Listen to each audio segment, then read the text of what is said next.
Sure Cuma tercümesi 1. ayetten başlayıp okuyayım inşallah. Euzubillahimineşşeytanirracim.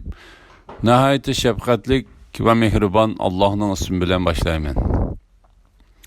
Allah'a asmanlardaki ve zimindeki nesile tesbih etidi.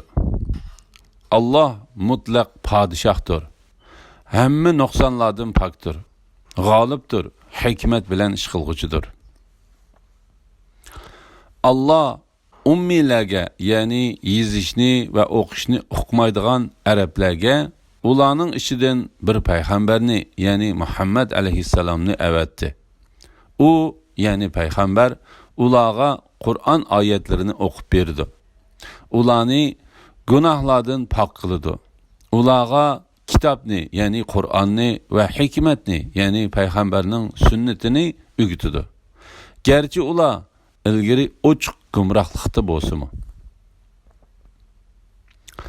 Hamda payg'ambarni texi ularning zamonida bo'lmagan, keyin keladigan ikkinchi bir qavmga, ya'ni qiyomatgacha keladigan musulmonlarga avatdi.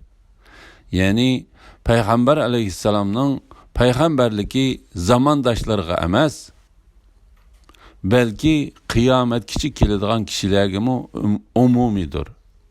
Allah g'olibdir, hikmet bilen ish qilg'uchidir. Mana bu Allah'ның fazlidir ki, onu xalıgan adamga berdi. Allah ulug' fazl egisidir. Tavratni ko'tarishga, ya'ni amal qilishga taklif qilingan, ondan uni kötürmegenler, yani Tavrat berilgen ve onun amel kılışka teklif kılıngan bolsumu, onun amel kılmagan ve hidayetten faydalanmagan Yahudiler, xuddi kitap yüklengen eşekке okşaydı. Yani faydalık çoğun kitaplarını üstüge atıp algan, çarçaştan başka ulardan hiç kandak faydalanmaydıgan eşekке okşaydı. Allah'ın ayetlerini inkar kıygan kavminin misali nime degen yaman? Allah zalim kavmini hidayet kılmaydı. Ey Muhammed sallallahu aleyhi ve sellem, eytkin ki, ey Yahudiler, eğer sizler başkalarını emez, fakat özünlarınla Allah'ın dostları dep dava kıldığın bolsanlar, ahiretinin rahetiga tizrak yetiş için ölümni arzu kılıp bekanlar, eğer bu davayınlarda rastçıl bolsanlar. Ula kıygan günahları tüpeylden ölümni hergiz arzu kılmaydı. Allah zalimlarını bilgiçidir. Ey Muhammed sallallahu aleyhi ve sellem, sizler kaçıdığan ölüm çokum sizlergi yolu kudu. Andın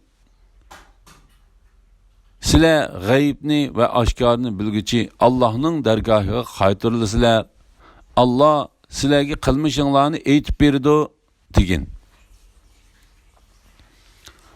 Ey müminler, cüme günü cüme namazıga azan etilsa, Allah'ını yad etişke, yani cüme hutbesini anlaşka ve cüme namazını ada kılışka aldırap berinler.